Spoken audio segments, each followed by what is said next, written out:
baru saja melaksanakan sholat zuhur secara berjamaah. Mudah-mudahan semua amalan kita sepanjang tahun, khususnya selama bulan Ramadan, kecuali pada siang hari ini, mudah-mudahan segala kekurangannya disempurnakan oleh Allah, dan semoga diterima di sisi Allah kerjakan sebagai amal soleh yang telah bisa memberikan manfaat kepada kita semua. Amin ya Allah, ya Allah, ya Allah, ya Allah.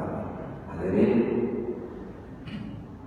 jamaah rahimahullah, bapak ibu adik yang dirahmati Allah, orang mukmin itu selalu berusaha memahami setiap urusan agamanya sesuai dengan tuntunan Allah dan Rasul. Itu di antara ciri-ciri orang mukmin. Berbeda dengan orang munafik. Mereka dalam urusan dunia selalu berusaha mengetahui ilmunya sampai secara detail, tapi dalam urusan agama mereka tidak memperhatikan tuntunan-tuntunan yang sesungguhnya. Karena itu siang hari ini di setiap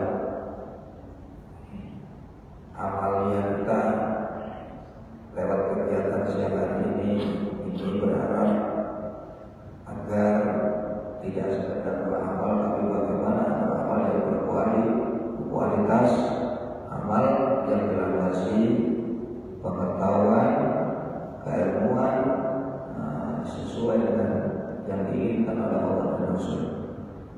Seperti siang hari ini kita dalam kajian Ramadan, tentu saja lebih spesifik kita akan bahas masalah puasa. Puasa ini sebetulnya dikehendaki Allah bukan sekedar puasa perut dan kemaluan, tapi lebih daripada itu adalah puasa dari seluruh anggota tubuh kita, lebih-lebih hati kita, dari apapun yang dilarang oleh Allah, dari apapun yang tidak ada kaitannya dengan Allah. Hanya Imam Al-Ghazali itu membagi tingkatan puasa itu ada 3. Ada puasanya orang umum, ada puasanya orang khusus, ada puasanya orang yang sangat khusus. Puasa orang umum seperti puasa yang dilakukan pada umumnya, yakni menahan diri dari lapar dan berhubungan suami istri sejak terbitnya fajar shorting sampai terbenamnya matahari.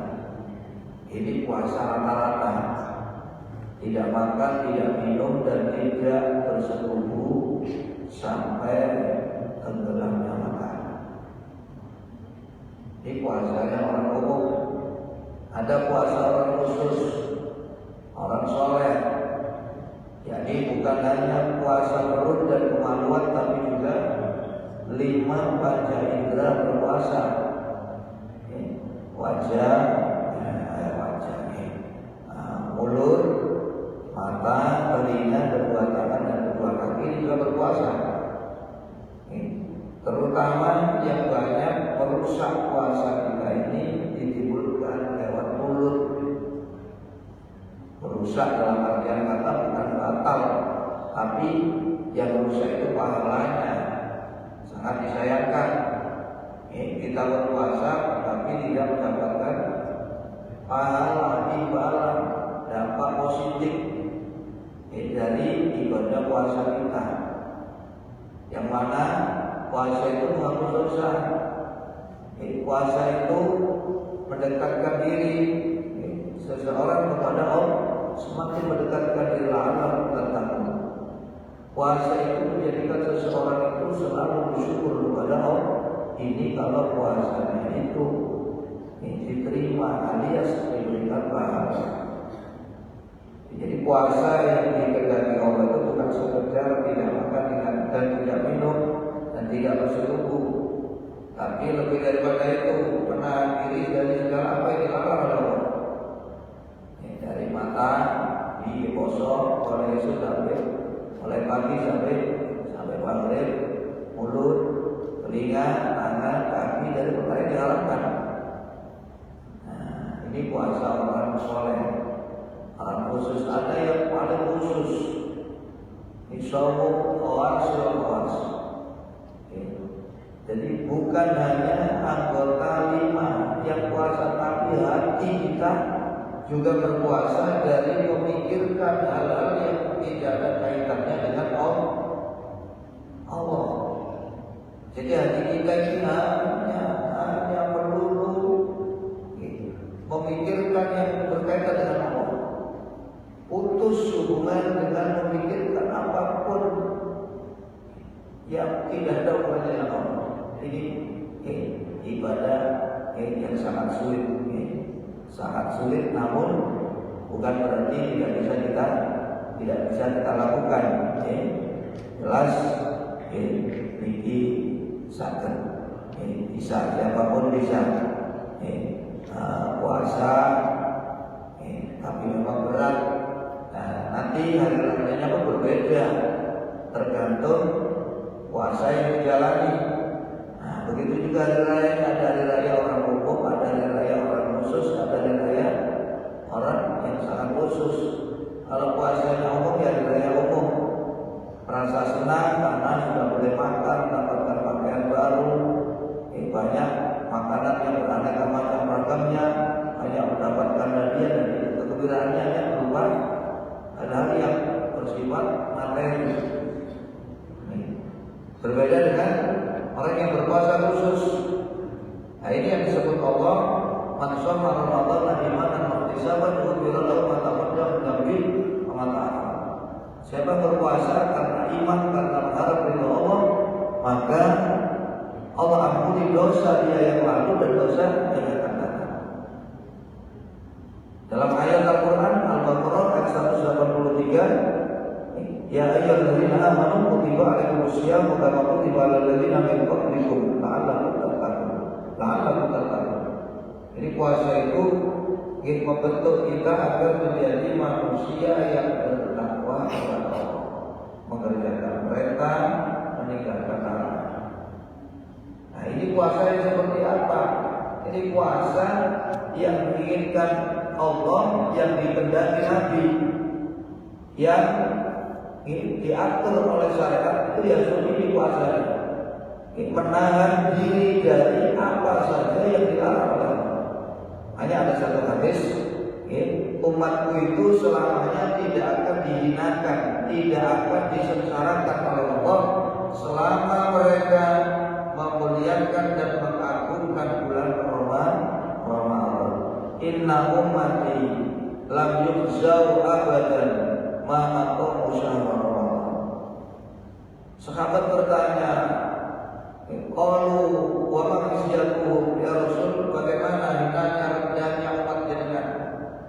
Qala man ittaraka bihi muharraman wa amila sayyi'atan, yaitu mereka yang merusak kehormatan Ramadan dengan melakukan yang diharamkan dan berbuat kejelekan. Inilah umat yang disengsarakan dan dihinakan Allah. Hadis lain, Syekh Abdul Qadir Jailani dalam kitabnya Al-Fathur Rabbani membawakan hadis al-fudhalu ummati, selama dia mau mengagungkan bulan Ramadan. Nah, di sini Syekh Abdul Qadir Jailani menjelaskan wa ta'dhimu Ramadan bittaqwa fi wa shaumu fi biwajhillah ma'a hududi syar'i. Yang dimaksud mengagungkan Ramadan adalah bertakwa di dalam bulan Ramadan. Bertakwa itu mengerjakan perintah, meninggalkan larangan. Dan wasaumu, dia berpuasa. Jadi orang yang tidak berpuasa tidak memuliakan dan tidak mengagungkan Ramadan. Makanya dia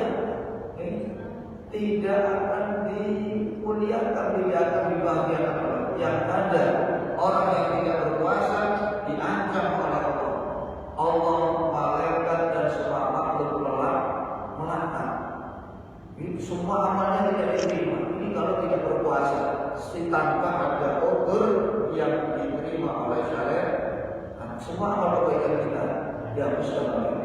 Kalau kita menganggap puasa itu tidak wajib, kita meremehkan puasa. Berbeda yang tidak berpuasa karena udzur. Faman kana minkum maridan aw ala safarin fa iddatun min ayyamin ukhra. Boleh Anda tidak berpuasa. Kalau ada udzur, sakit, atau karena bepergian jauh, atau karena usia yang sangat tua tidak mampu berpuasa, atau karena seorang wanita berhalangan hingga ia tidak bisa berpuasa. Kalau tanpa ada halangan, ini dosa besar. Kalau sampai dia menganggap puasa itu tidak wajib, maka itu sudah mengeluarkan dia dari agama Islam. Artinya dia sudah dianggap apa? Murtad. Nah, ini yang berbahaya ini. Hari ini beliau kita tergantung poso umum ya hanya umum. Kalau puasanya khusus ya ada khusus. Kalau puasanya super khusus ya ada super khusus. Kalau poso khusus ya jadi dosanya diampuni. Dosanya diampuni, dia menjadi lebih bertakwa kepada Allah, lebih patuh, lebih dekat dengan Allah, menjadi manusia yang diterima amal ibadahnya selama hidup. Ada yang hari raya yang super khusus, karena puasanya super khusus. Puasa super khusus ini poso artinya ini kok. Hati kita juga berpuasa dari memikirkan hal-hal yang tidak berkaitan dengan Allah. Belum lagi juga yang berat, tapi inilah tingkatan puasa ini, puasanya para nabi, para wali. Melulu sampai hari raya ya, hari raya super khusus. Apa itu? Terbukanya hijab, tutup hati, sehingga setelah berpuasa seperti ini, dia mendapatkan hari raya apa? Tersingkapnya semua hal yang tertutup. Ini jadi mengalami musyahadah, bisa menyaksikan Allah di dalam apa yang dia lihat, apa yang dia dengar, dan apa yang dia rasa. Ini buah dari puasa hati, sehingga hatinya itu dibuka oleh Allah dari tutup hati. Jadi hatinya ada tutupnya. Apa yang tutup hati? Penyakit sifat-sifat jelek yang dimiliki oleh hati. Sombong, hasud, hubur dunia, dan sebagainya. Jamaah yang dirahmati oleh Allah, ini puasa, mari kita jaga bulan Ramadan, kita muliakan, kita agungkan. Mudah-mudahan apabila Ramadan ini kita muliakan, kita agungkan, Pak, insya Allah bulan-bulan dalam 1 tahun ke depan Allah akan berikan keselamatan untuk kita. Begitu juga di Jumat. Ini kata Nabi, idza salimatil Jum'atu salimatil ayyam wa idza salima Ramadan salimatis sanatu kulluha. Apabila hari Jumat itu selamat, maka hari-hari yang lainnya pasti ikut selamat. Apabila bulan Ramadan itu selamat, maka bulan-bulan dalam 1 tahun juga akan selamat. Sebenarnya pentingnya di sini. Kalau sampai ingin 1 tahun ke depan itu baik, ini selamatkan bulan Ramadan. Kalau ingin 1 minggu ke depan baik, selamatkan hari Jumat. Ini tadi sudah diberikan oleh Allah. As-sholatu ila sholati, wal jum'atu ila jum'ati, wa Ramadan ila Ramadan. Sholat satu ke sholat berikutnya itu menghapus dosa di antara keduanya. Jumat satu ke Jumat berikutnya itu menghapus dosa di antara keduanya. Ramadan satu ke Ramadan berikutnya itu juga menghapus dosa di antara kedua. Ini perhatikan sholat kita, perhatikan hari Jumat kita, jaga bulan Ramadan kita. Mudah-mudahan Allah memberikan keselamatan kepada kita.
Ini terima kasih atas pertanyaannya. Ini tentang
ada zakat mal. Zakat mal itu mereka yang kaya. Namanya harta, zakat yang berkaitan dengan harta. Tapi kalau zakat fitrah kan berkaitan dengan badan. Setelah kita berpuasa, fungsinya zakat fitrah menyempurnakan kekuatan puasa. Dan masalah zakat fitrah ini, Imam Syafi'i wajib ini selain Imam Malik ini hukumnya tidak wajib, hukumnya sunnah. Lain wajib kalau kita ini wajib fardu. Dan kalau zakat mal ini bagi orang yang kaya, dan itu ada 5 hal yang wajib dizakati. Tentang emas, perak, perniagaan, tentang pertanian, tentang hasil ekonomi.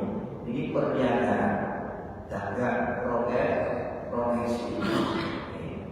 Profesi di sini tidak semua profesi itu yang berkewajiban. Sebetulnya wajib ini kan berarti kalau tidak dibayar dia berdosa. Sebetulnya zakat itu meskipun kita tidak wajib kita keluarkan, itu pun juga menjadi sedekah. Kalau zakat dinamakan zakat itu kan wajib dikeluarkan. Tapi kalau tidak wajib, dia tidak wajib mengeluarkan, cuma dia mengeluarkan itu namanya sedekah. Kalau wajib yang dikerjakan dosa.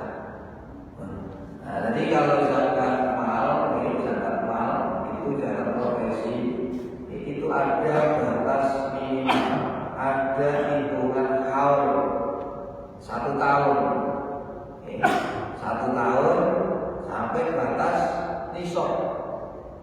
Nisabnya orang yang berniaga itu sama dengan nisabnya emas perak.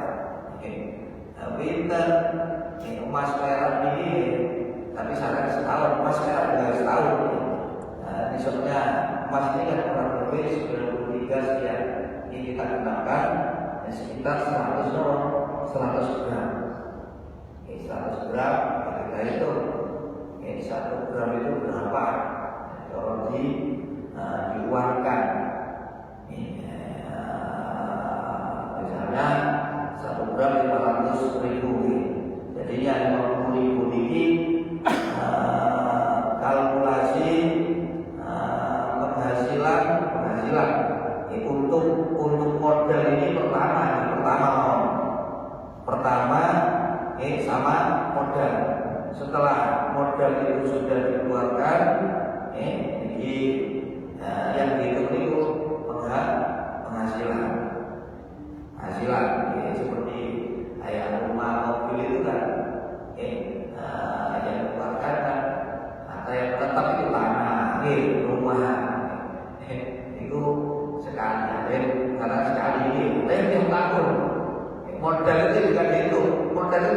tiap tahun. Jadi intinya zakat itu kesadaran bahwasanya di dalam harta kita ini ada hak orang-orang yang berhak menerima. Yang berhak menerima zakat itu ada 8 orang. Innama shadaqatu lil fuqara. Termasuk fakir, kita kembali kepada soal. Si fakir ini pengemis, profesi dia dapat penghasilan. Dan penghasilan selain kebutuhannya, yang dibutuhkan berapa waktu kebutuhan sehari-hari ini tidak dihitung. Kita misalnya sehari itu kita butuh untuk biaya anak istri diri kita, katakan 300.000, berarti yang bersisa 200 ya. Dan 200 ini kita akumulasikan dalam 1 tahun misalnya. Kalau sampai 1 nisab, dia berkewajiban zakat. Meskipun zakat itu kan dia bukan miskin, dia lebih. Jadi fakir itu berbeda. Kalau fakir itu dia tidak mempunyai penghasilan sama sekali, atau punya penghasilan tapi di bawah 50% dari kebutuhannya. Kalau miskin itu ada penghasilannya masih kurang dari kebutuhan, tapi di atas 50%. Itu miskin. Ini yang fakir. Dan ini kaya ini juga, cuma profesinya meminta. Masih TikToker itu tadi juga meminta. Apa itu terjadi? Nang wong sing kiri jempol kiri bintang kan itu.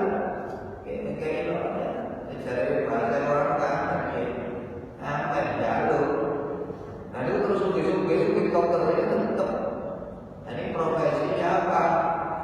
Profesinya meminta, kemudian dia lebih, itu kewajiban sama ini kan masalah pendapatan. Oh sebetulnya syariat itu ini masyarakat suci. Siapa yang sudah cukup tapi meminta, ini dia tidak akan diberikan kayak Allah, tapi justru dia akan ditambah. Ada cerita itu kan menurut hitungan kita, ada menjadi wakil suci, tapi faktanya tidak. Mereka justru akan mengalami ada orang meminta tambah kaya. Apalagi kalau dia tidak butuh tapi meminta, ini tambah menjadikan dia orang yang marah. Jadi minta itu disyariatkan kalau kita memang butuh dan kita tidak ada lagi, tapi kita disuruh meminta kepada Allah, bukan meminta kepada manusia. Kalau kita tidak minta kepada Allah, maka Allah lah yang nanti akan memberatkan manusia untuk memberikan kepada yang aktif. Jadi artinya tetap ini masalah penghasilan, bukan masalah profesi, karena dia pengemis. Nah pengemis itu kan identik dengan melarang atau melarang untuk wajib tidak. Hitungannya yang berkewajiban zakat paling ingat mereka yang berharta. Itu istilahnya pengemis tapi orang kaya kalau dia berpenghasilan seperti itu. Jadi itu pemasukannya. Jadi kalau mencapai 1 nisab emas dalam 1 tahun dia juga berkewajiban zakat mal. Zakat mal itu 1/4 1/10 atau 2,5%. 2,5%-nya. Ini saya tadi kalau misalnya 50 juta ini sudah terpenuhi. Maka ya terakhir berapa zakat malnya berapa? 1 juta. 250-an nih, 50 juta, 2,5%-nya. Kalau 10%-nya aja 50 juta itu, ini 5 juta nih. Berarti kalau 2,5%-nya, 1.250.000. 1.250.000 tergantung. Nanti katanya berapa 80% yang tinggal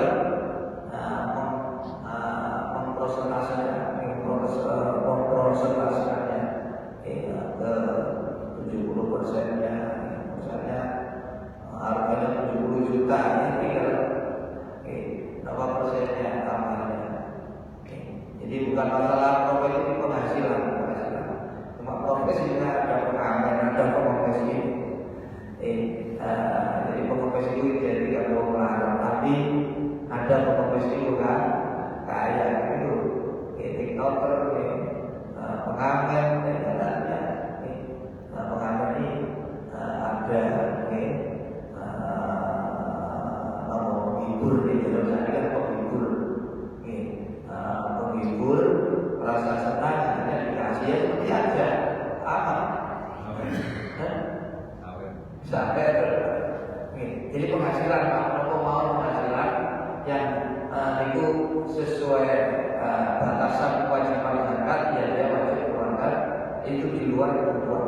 Jadi yang itu kebutuhan kita berapa ya itu tersisa, dan sisa ini kita itu dalam 1 tahun bisa mencapai 1 juta. Zakat itu bisa dibayar di awal, bisa di tengah, bisa di akhir. Bisa secara global, bisa secara kita aksur kita. Jadi sama itu nggak apa-apa. Nanti di akhir itu biasanya sama tadi ya penghasilan segitu kita bayarkan. Tidak harus 1 orang. Kamu bagi ke 8 golongan yang bisa menerima zakat pun boleh. Atau kamu jadikan 1 pemimpin dong. Dia betul apa? Yang baik itu kita sebar. Ya mereka yang kita pilih supaya membutuhkan yang lebih membutuhkan dari zakat kita. Ingatan yang ini bukan masalah profesi saja, tapi pemasukan. Kalau ada pertanyaan tentang puasa, tentang sholat, tentang apa? Iya,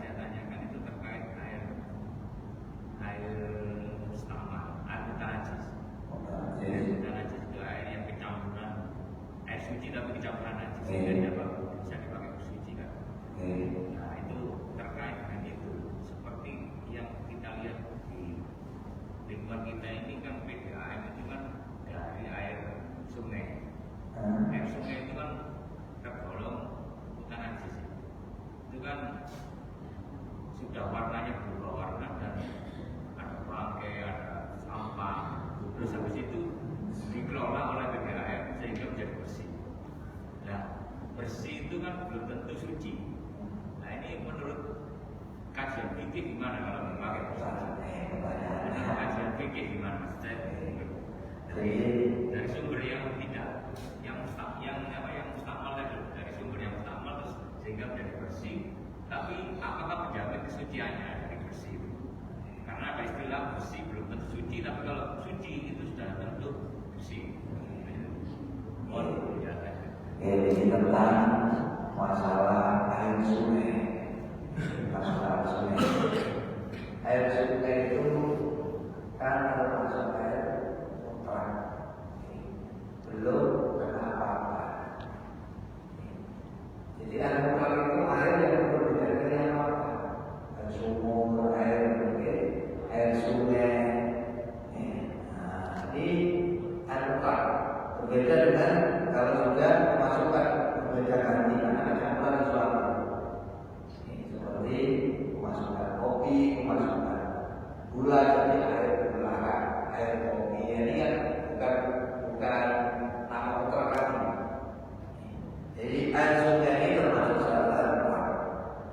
Air mutlak nanti apa? Suci.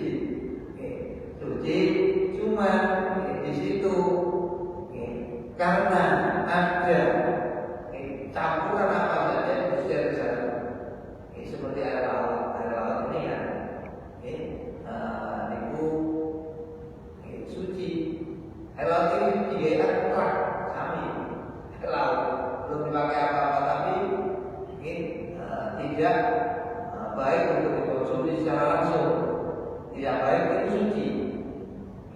Tapi tidak baik kalau secara langsung, tidak baik itu dipakai untuk dua.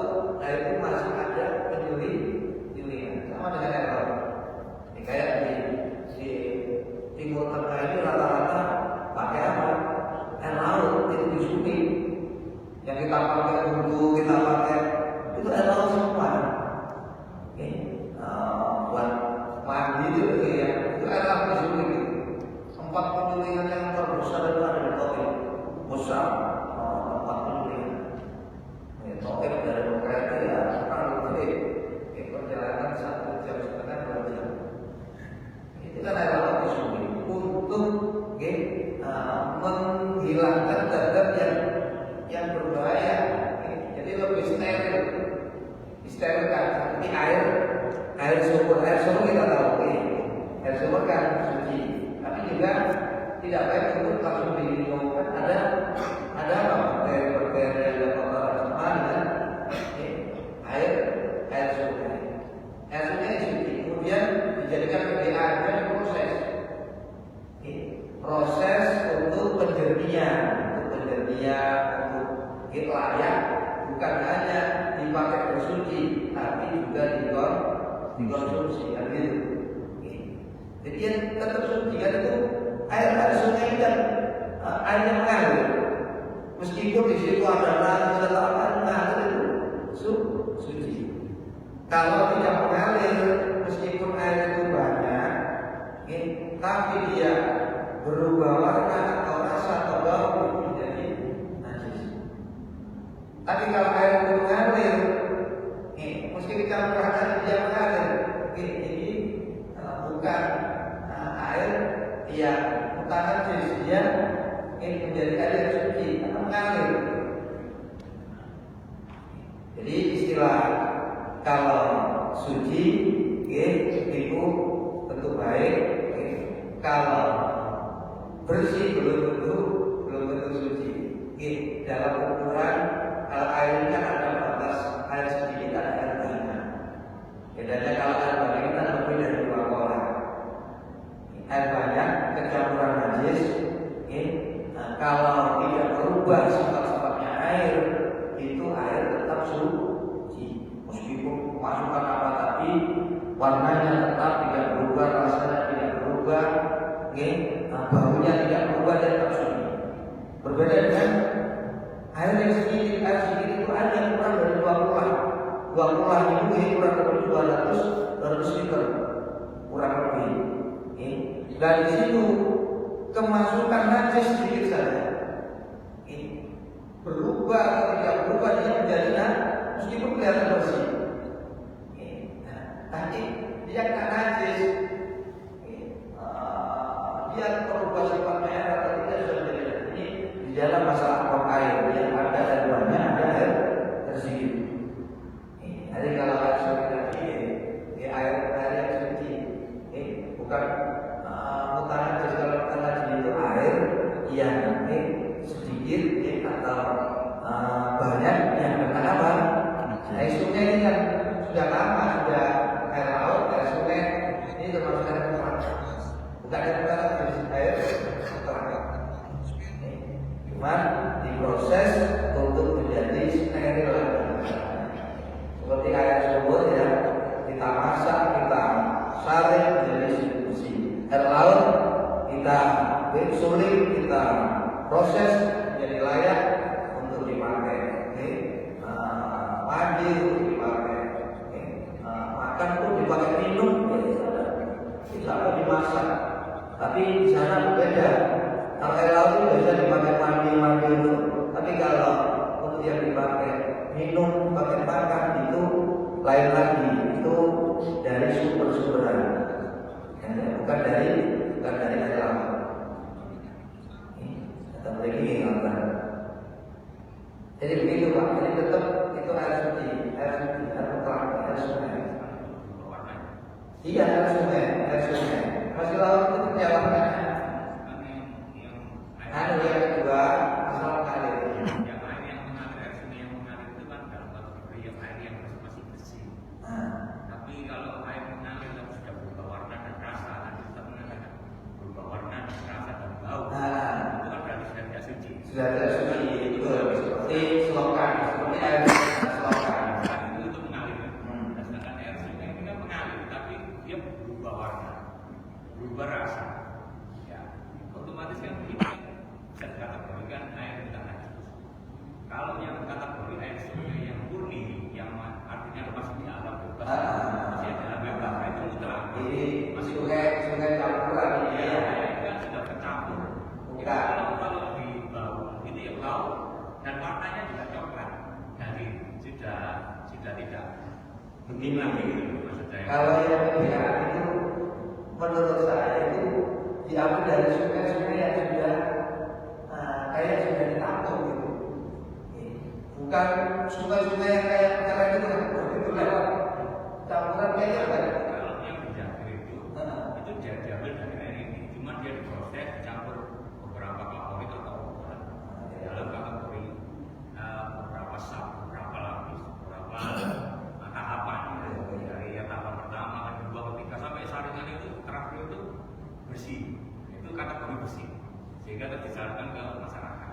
Nah yang saya tanyakan tadi, bersih ini apa menjamin kesuciannya untuk bisa dipakai suci, sedangkan ada kategori bersih belum tentu suci, tapi kalau suci itu mesti bersih. Nah, itu loh, maksud saya itu dari sumber yang tadinya itu tidak bersih menjadi bersih. Kan? Betul, bersih itu kan belum tentu suci, tapi kalau suci ini pasti bersih. Itu terus. Permasalahannya itu kan ini sudah bersih, tapi apakah suci? Kayak warnanya kering, ya ini. Nah itu tergantung di prosesnya. Itu prosesnya nanti setelah sterilisasi mungkin kalau keluar ini kan bagian itu mungkin itu sudah ada pihak-pihak panjenengan kan apa bahas PDAM itu prosesnya setelah menjadi air yang bersih terus diapakan? Ya. Kalau saya sudah tentu saja di mereka ada pakar-pakar yang sudah terjun ke sana ya. Mungkin saya sudah dianggap suci. Kita tidak tahu kalau nanti ada masalah itu ada proses pencampuran dengan barang-barang yang najis atau apa. Nah ini yang kita tidak tahu. Yang tidak tahu ini mungkin seandainya kita tahu prosesnya secara ini ya kita kaji dulu. Tapi sepengetahuan saya selama ini 2012 saya tidak ada pembahasan.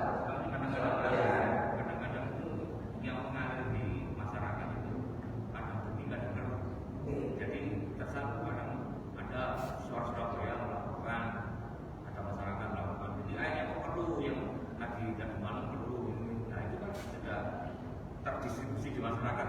Yang itu dipakai sehari-hari untuk wudhu untuk apa? Ya seperti musim hujan ini sama hujan sama musim kemarau. Kalau musim hujan ini kan mungkin dari tanahnya ini kan saluran debunya yang alur ini kan deras. Itu yang mungkin perlu. Tapi ketika musim kemarau dia jernih. Mungkin dia seperti itu ya sama. Karena dia itu perlu ada benih, ada bukan terkadang tidak sama. Tapi kita ini ya kalau kita tidak tahu prosesnya, saya kira itu air sungai, yang sungai tentu saja tidak seperti yang kita bayangkan seperti selokan itu tidak. Ini sungai yang dialirkan seperti di kali Beratas, kali Bromo seperti itu. Nah itu terus dia ditampung untuk diendapkan, diendapkan itu harus diproses. Nah, yang kembali barang najis itu ya, kalau ketika dia air banyak, kan itu dapur ya, dapur. Ketika air banyak dia sifat-sifatnya itu tidak berubah, warnanya tidak berubah, sudah kembali jernih ya dia menjadi suci. Jadi suci berarti bersih. Kalau bersih belum tentu suci. Ya banyak ya bersih tapi belum suci. Ya. Jadi kembali kita berpositif, berpikiran positif aja. Ya, kita rasa ini kok baunya seperti ini, kok begini. Nah ini tentu saja kita lebih menjaga. Tapi gimana kita nggak tahu gitu loh? Kita nggak tahu, kita anggap suci aja itu dari bakat sudah. Kecuali kita tahu itu dari najis itu nggak bisa. Oke, al-yakin la yuzal illa bil yakin. Jadi sesuatu yang yakin tidak bisa dihilangkan kecuali dengan perkara yang yakin. Oke, ya tahu dong. Itu bahkan bukan awal dia alhamdulillah kalau dia sakit gitu proses. Tapi selama ini memang pulang itu air sungai terus memang diproses sehingga air ini menjadi air yang aman, steril, jelas suci, bersih. Nah dengan cara apa? Setelah bisa dia dicampur dengan air yang itu bersih, akhirnya menjadi ikut seperti kita. Satu bak air najisnya, kena najis. Tinggal kita berikan air yang suci. Ya Tuhan. Kemudian air itu tidak berubah sifatnya, warnanya dia menjadi suci sudah. Satu bak ya. Ini kita masukkan najis. Berubah atau tidak berubah kan dia menjadi najis. Kemudian gimana caranya suci? Kamu tambahkan air sampai dia meluber, sudah menjadi suci. Tapi kalau air itu kena najis, dia berubah warnanya atau sifatnya atau baunya, bagaimana cara membuat dia suci? Sampai tambahin, sampai dia warna sifatnya air itu sama, tidak ada perubahan warnanya, baru dia menjadi suci. Dan seperti itu tadi ditambahin sampai menjadi normal airnya. Jadi kalau sampai setiap dia ada proses ini, saya kira seperti itulah kita anggap itu sudah melalui proses, sudah ada orang-orang yang lebih insya Allah dan bahkan di sana dari para ahli ilmu. Nah, ini sudah kalau ada pertanyaan, namun tetap namun kalau ini ilmu yang kami bisa sampaikan, mudah-mudahan penjelasan ini pembahasan pertemuan kita secara ini menjadi pertemuan yang memberikan keberkahan, ilmu yang disampaikan menjadi ilmu yang bermanfaat baik untuk diri kita, keluarga kita, dan usaha kita. Amin Allahumma amin. Bismillahirrahmanirrahim. Ya Allah.